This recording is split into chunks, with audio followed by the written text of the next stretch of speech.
Hello, my JTEL friends. Welcome to another episode.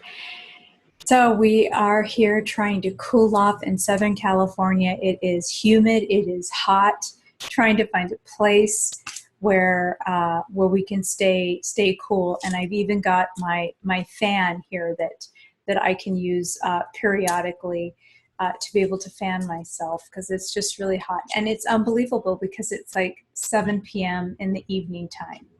So I hope you can hear me. I've got my microphone here. I'm going to see if I can probably bring it closer to me. I just want to say that if you're not subscribed to my channel, please do subscribe and expand my message, share my videos with people who can benefit.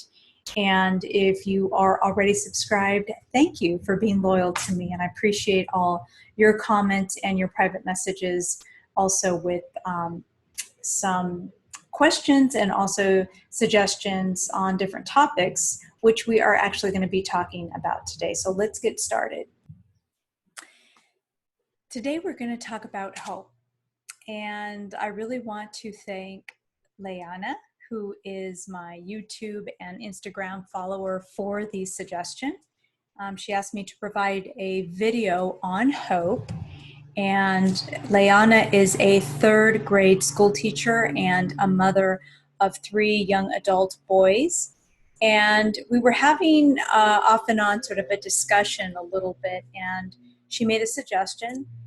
She said that she had experienced many people these days that seem to have given up and seemingly do not have hope. In order to properly address this topic, I realized that I needed to begin with a commonly recognized definition of hope. So let me give those to you. Hope: to cherish a desire, with anticipation, to desire with expectation of obtainment, to expect with confidence. And hope is an optimistic state of mind that is based on an expectation of positive outcomes with respect to events and circumstances in one's life or world at large. One thing that became obvious to me, even with the commonly accepted definition, was that many people interpret and apply the term hope differently, which may help shed some light on why people perceive hope as they do. So let me ask you, how do you interpret and apply hope? Do you interpret hope as merely wishful thinking, something highly unlikely and most likely impossible? For example, to hope to win the lottery or to be the world's smartest person or most accomplished person, for example? Or do you think of hope as believing that the odds and some significant challenges that something is still possible? As you can see, the two positions can be quite disparate. So I'm going to give you a third alternative, one that I subscribe to, and that is the belief that something is possible and probable, and the recognition that the degree of each, which is the possible and probable, is not necessarily equal. I personally do not believe that hope is created by merely talking about it, or by wishful thinking, or using prayer exclusively to get something in your life, but rather through our actions and ability to work through challenging situations to generate positive outcomes. The fact is, hope will not eliminate homelessness and cure evil and create jobs and end poverty, disease, etc. Yet I believe hope is essential to success in that it influences the human spirit to see beyond what is and envision, what might be. When hope is based on real life experience, a clear vision, knowledge, and tangible and intangible data, it results in a higher degree of trust, which is essential to overcoming obstacles impeding our success. Hope must also accept the reality that failure happens. Success is never assured. The laws of physics are not likely to change, and prudence is needed to discern when to persevere and when to change direction. The actions created to sustain hope work in tandem. So let me give you some examples. When we hope for something, there also is an emotion attached to it. Many people hope, for example, but in the background, they have these fears around that hope, right? So, for example, if I hope to gain 1,000 YouTube subscribers, but I also have thoughts of fear that I won't get 1,000 YouTube subscribers, then that fear diminishes the feeling of hope. The actions from fear may be that I'm, for example, looking at my YouTube channel every hour to see if I've gained one more subscriber, right? Or to check how many subscribers are during that week. Or I'm constantly talking to my friends and my family about how I still don't have the 1,000 YouTube subscribers, which only takes me down a negative spiral. So do you see where I'm going with this?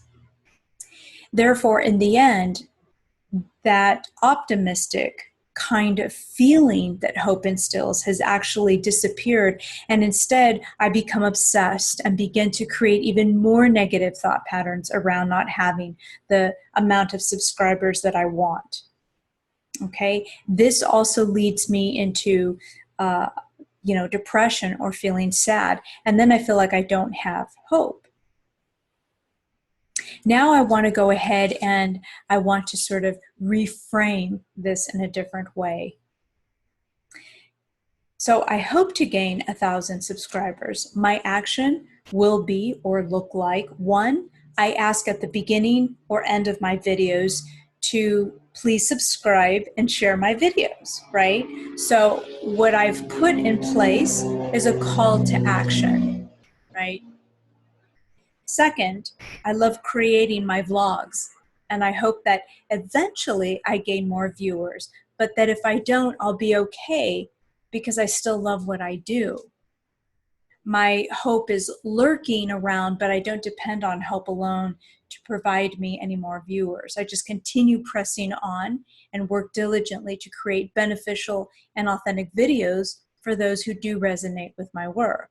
As long as I'm still invited to that, then I'll continue creating them. My optimism doesn't come from what others will give me or do for me. My hope lies in the fact that I will be okay no matter what, and that I trust, which is big for hope, having that trust, that I will find a solution. Maybe create another endeavor to share my work or a different platform, or simply continue doing what I'm doing, because that makes me the driver of this situation, giving myself options as to how to move forward. Okay, so I don't rely just on the hope of it all. Now, another thing I wanted to kind of give as an example, because I grew up with Catholicism, and I saw a lot of people believe that they simply needed to pray to God, or, for example, like the Virgin Mary, or to a saint to obtain something or have their problems resolved through that petition prayer. Because anytime we're asking for something, right, it's petition. It's called petition prayer. And that's all they did was pray. And, many of these people didn't know better, and they were conditioned this way, so I don't blame them. But it is a good example to show how kind of hope and prayer are sometimes not really explained that well to how to go about doing it, right? How it is that hope and or prayer relying on something without taking any action can really kind of make us victims. Okay, so, and by the way, I've also witnessed this in other religions, not just in Catholicism, just so that we don't pick on the Catholics. But I do not believe that prayer alone will give you something or solve your problems in and by itself. Part of prayer work is to provide the strength to overcome, to provide hope that we can find solutions while we are researching for solutions. And those solutions could be, for example, in the form of brainstorming with others, of soundboarding, hiring a coach or a therapist or advisor, right? Taking small steps to meet that desired outcome, just as the YouTube example I mentioned earlier. Hope is like a pillar that sustains you while you are creating something, while you're taking those steps to find that solution or whatever it is you're trying to achieve, right? It's kind of that little flutter in your heart that fuels more action. And when I also talk about action, I'm not just talking about necessarily always the steps to literally action out something, to pull on something, to push, to force, to try to control, right? Action is also surrendering and just allowing time to pass, right? So understanding that there are cycles. There's a time to take action in the sense of, making phone calls, hiring that coach, establishing sort of the steps or having direction, but it's also about pulling back, right? That's kind of part of hope as well. Or hope is inside of that surrendering, knowing and trusting that the time will come when that change or that transformation comes about because of the actions that we have taken. We also need to keep our expectations in check, right? Sometimes we have expectations, and so it's good to understand that, because there's an emotionality around our expectations. So, for example, using prayer to illustrate, right? So you're praying and months pass by without any changes towards what you want. What then? What will that mean to you? When we feel despair, what is that despair about? What is that sadness about?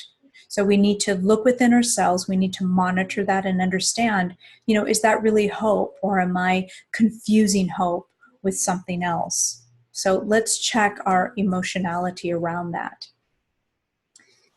Many times it's the negative emotion associated with hope that sinks us, that sort of makes us feel like we're drowning and that we're helpless as well.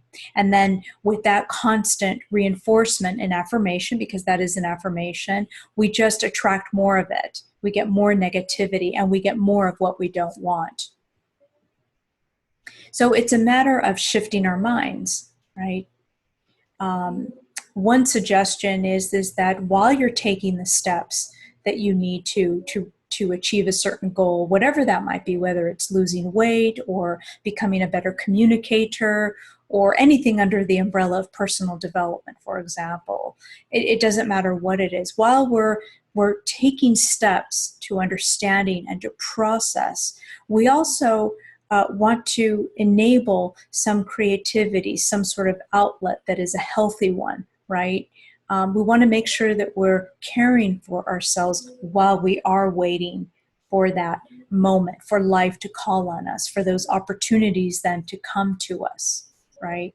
Again, if we fall in despair or feeling sad because we don't have that, then we're just going to attract that more. It's actually going to hinder the very thing that we want to come into our lives. And so a way to help ourselves is to monitor that, but also do something creative. If you play an instrument, or you paint, or you do photography, or you exercise, or you love going for walks or gardening, whatever it is, it doesn't matter, or just playing with your pet, something that brings you joy, because you want to go ahead and continue keeping aligned. You want to continue having that hope, and instead of being obsessive with what you do not have.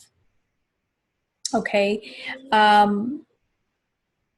Action also, to me, is about resources. I talked about research earlier, but it's also about resources. And being resourceful is action, right? So I'll give you an example of that. You know, when I was a teenager, my parents had already at that point divorced, and there really wasn't a lot of money, extra money to go around, that I could perhaps entertain maybe other activities or create other hobbies and things like that, even though photography has always been my main hobby. And I remember that in those days we used to have record players, so we used to listen to vinyls or to cassettes. And I loved classical music. I mean, I'm very eclectic with my music, but in this particular period, I was listening to a lot of classical music, and I really wanted to have my own classical record collection, but there was just no money for that.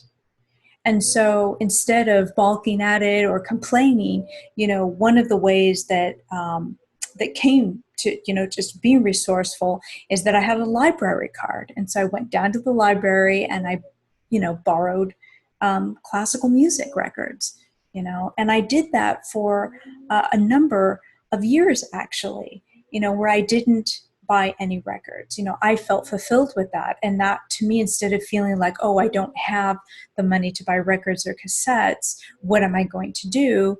You know, instead I went to the library. And the interesting thing about that is that I always had hope that someday I would be able to buy my own records or be able to buy my own music and have my own collection, which later I did. And oh, by the way, by being resourceful like that and keeping myself aligned with that hope and with wanting to learn and to be curious, I actually had met several people that later would give me tickets to the San Diego Symphony. And in those days, it was, you know, very safe to drive to downtown, and you sometimes didn't have to pay for parking. And it was just great. And for somebody who really didn't have a lot of money and she had a beat up old car, you know, I would just go down and periodically get free tickets to go to the symphony, to go to the ballet. So that's what hope does, is that when we take action, we just never know what's, you know, around the corner where we can actually have benefit. So here I may not change perhaps the way you define and apply hope, but hopefully I have provided a better framework from which to use hope to a greater degree of success in your life. Okay? So in closing, please remember that I love to take suggestions on different topics and content for future videos to help you expand your awareness on personal development. And anything that you're interested in learning or discussing, I'm here. So comment below, send me a private message in the caption. I always have my email address and my telephone number. And in the meantime, I'm encouraging you to live authentically. You take care.